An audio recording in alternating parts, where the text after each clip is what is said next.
Hey guys, welcome back to Builds by Maz. Today I'll be showing you how we renovated our guest bathroom for under $700 to take it from this to this. This bathroom was pretty dated and needed a lot of cosmetic updates. This is how it looked when we originally bought the house, and here's how it looks now. And I'll show you how you can do the same thing while staying on a budget. Let's get started.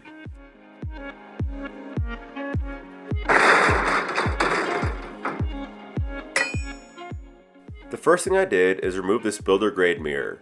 The tape is a precaution and will help hold the glass together in case the mirror does break during removal. I also took down this vanity light to give myself more room, since I'm going to be replacing it anyway.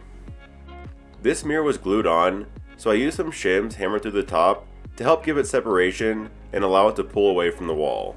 If you want a more detailed video for how to do this, or any other process done in this bathroom renovation, you can find those instructionals on my channel. You can see there's some drywall damage where the glue pulled the surface away, but first I wanted to install the new vanity light. I removed the old mounting hardware and replaced it with the new one. The wiring is pretty simple here. There's just one black and one white wire to connect, along with the ground. Just make sure your power is off when you're doing this. I'm installing a more modern 3-bulb vanity to replace the old one. The fixture actually doesn't come with light bulbs, so I bought a pack of these LEDs, which look like vintage incandescent bulbs. They make for a really cool finished look.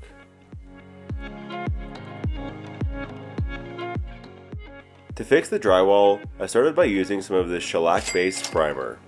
It sprays on easily and will seal the drywall, making it ready for joint compound. I like using this stuff, it's pre-mixed, and I just spread it over the areas of the drywall that were damaged. I already had this for another project, but you can get a small container for just a couple dollars. Once the joint compound was applied, I let it dry and then sanded it down so it was flush with the rest of the wall. I then applied some of this spray-on wall texture to match the orange peel texture of the rest of my wall. Without this, you would just have smooth spots that would really stand out.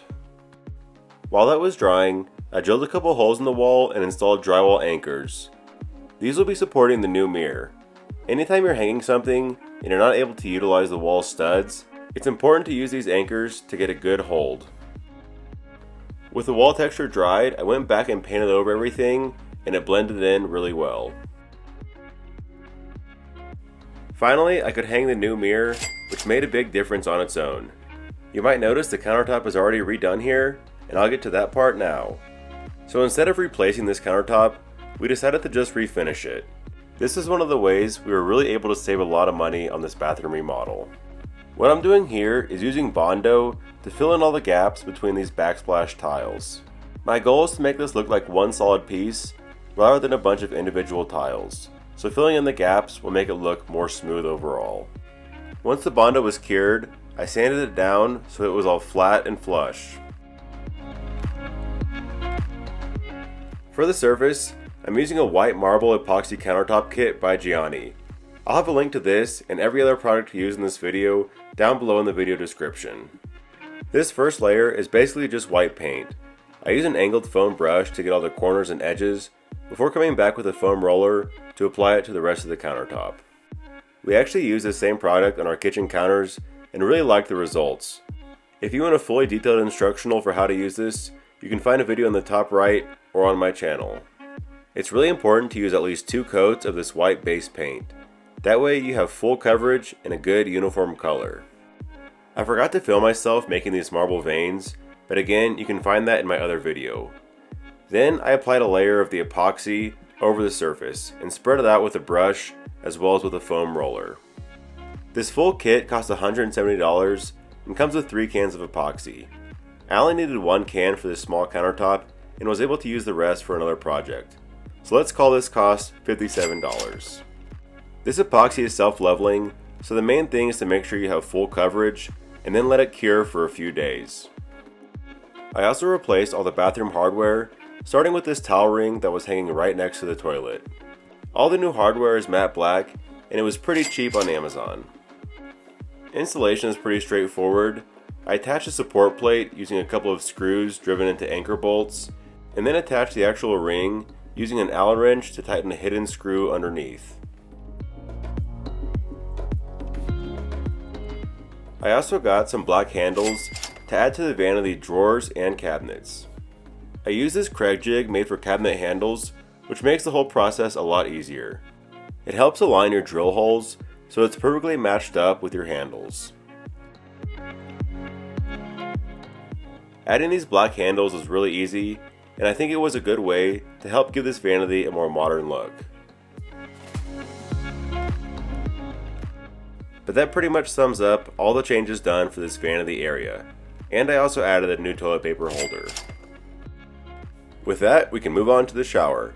I started by removing the shower curtain, the shower head, and the rest of the bathtub hardware. I'm going to be replacing all of these, but I also need them out of the way to refinish the actual shower and bath surface. The shower handle and cover will actually just get spray painted, because it's an older style and I had a hard time finding a good replacement. I started with this metal primer and then followed it up with a matte black enamel paint.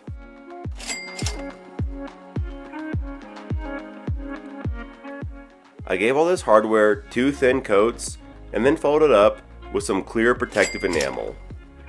I would have much preferred to just replace this hardware, but the spray paint job has held up really well over the past couple of months. I could then move on to refinishing our built-in shower and bath combo. It's just an off-white color, and we wanted to brighten up the space with a nice glossy bright white. I started by giving the whole thing a surface cleaning with some basic all-purpose cleaner. I then wet down all the surfaces and applied some aggressive bleach cleaner for a more thorough deep cleaning. Anytime you're using a tub refinishing kit, it's extremely important to do a lot of prep work and make sure all the surfaces are as clean as possible. I gave the shower a second rinse and then came back with some fine grit sandpaper over every surface. Using this sandpaper will help promote better adhesion when I apply the refinishing compound. I then gave it all a third and final rinse to wash away any dust from the sandpaper. I taped off all around the edges to protect the bathroom walls, and generally this is where you'd want to also protect the floor, but I'm about to replace this, so I just left it. I'm using Rust-Oleum's Tub and Tile Refinishing Kit, which costs $34 each, but I needed 2 kits. There's an epoxy base and an activator, which you mix together and then apply just like paint. It starts out pretty thin, but once you apply it, it thickens up quickly. I used a brush and started on all the edges and sides, and then used a high density foam roller to apply the finishing kit to all the flat surfaces. We got a quote to have the shower and tub professionally refinished for just under $2,000, so spending about $70 on 2 of these kits was a huge savings for us. It really applies pretty easily, and as long as you've done thorough prep work, you shouldn't have any issues. The biggest downside of this product is it does give off really bad fumes, and it takes a few days for everything to go away, even with all the house windows open. I let the first coat dry for a couple hours, and it still looked a little streaky, but it's recommended to use at least 2 coats, so I did the same process, and the second coat made a big difference. It takes about 3 days for the epoxy to fully cure, but then I removed the tape and added the new shower hardware. I added some plumber's tape to the shower arm and then just screwed it into the plumbing connection in the wall. We bought this Rain shower head a while back, but it was a huge improvement over the original one. I reinstalled the newly spray painted tub handle and faceplate and then added a new black tub spout. This is a universal spout which has a few adapters to fit most any bathtub. The last piece of bath hardware was this pop-up drain stopper. It installs by just pressing it over the top of the drain opening, and that's it. It's super simple. I tested it a few times, and it does hold the water in really well. With all that done, the tub really looks brand new. I also installed a new black shower rod, as well as some black curtain hooks.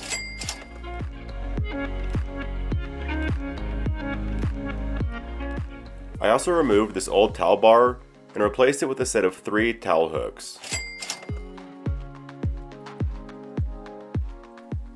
Next, we wanted to replace this old toilet with something newer and more efficient. I shut off the water supply and then drained everything from the tank.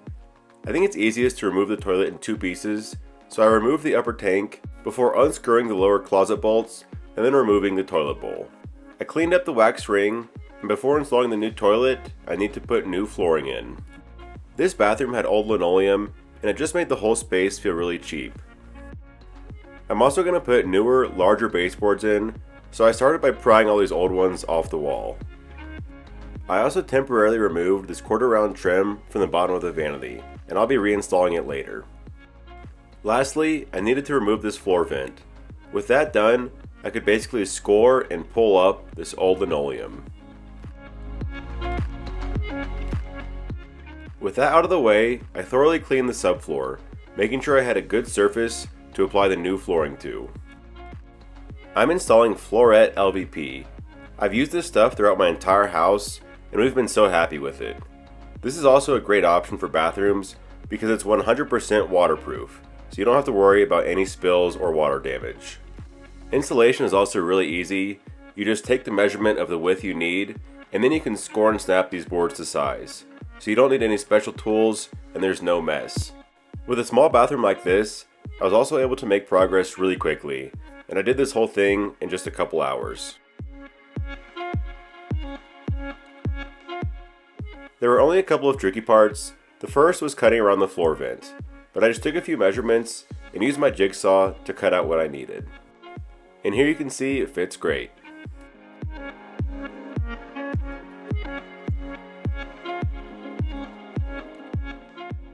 Then I continued on, making an additional cutout to get around the vanity. At under $3 per square foot, this LVP is really affordable and only cost me about $90 in materials. For that low price, it really made a huge improvement to this bathroom. I also needed to make a couple of curved cutouts to go around the toilet flange and the water supply line. I had a little bit of margin here because the toilet and water supply flange will cover up the cut edges. I used another piece with the cutout to go on the other side of the supply line. I forgot to film it, but here's how it turned out. To make a clean finish at the edge of the tub, I'm going to use this transition piece called an end cap. It's got a couple grooves along the bottom, which will attach to the track in the subfloor. I screwed down the included track, making sure I had proper spacing between the track and the tub. I finished the last row of LVP utilizing my pull bar to make sure the flooring was locked in place. I finished by installing the end cap by lining up the grooves and then pressing down until I heard it click into place.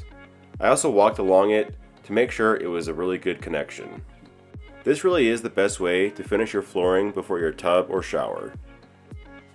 I installed the new black floor vent and then reattached the trim around the vanity.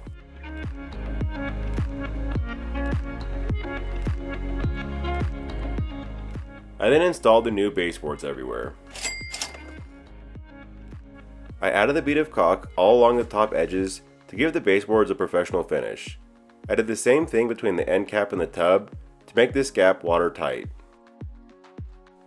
The last part of the renovation was to install this new toilet. I installed a fresh new wax ring on the underside of the bowl and then lined it up with the closet bolts on the floor. After securing the toilet down and covering up this hardware, I could install the tank in the back. Lastly, I attached the flushing mechanism to the bottom of the lid, and then I could reattach the water supply and double check that everything worked properly. But that marks the end of our bathroom renovation, and here's the finished look. In total, we spent a little under $700, but when looking at this before and after, that money really went a long way and made a huge difference. The biggest value add definitely came from the new flooring. It wasn't that expensive, but really made the whole bathroom feel much more upscale. Flooret also has a Memorial Day sale going on where you can get free shipping on your full order, so it's a great time to get new flooring. I hope you've enjoyed the video, and be sure to subscribe to see more home improvement projects. Thanks for watching, and we'll see you next time.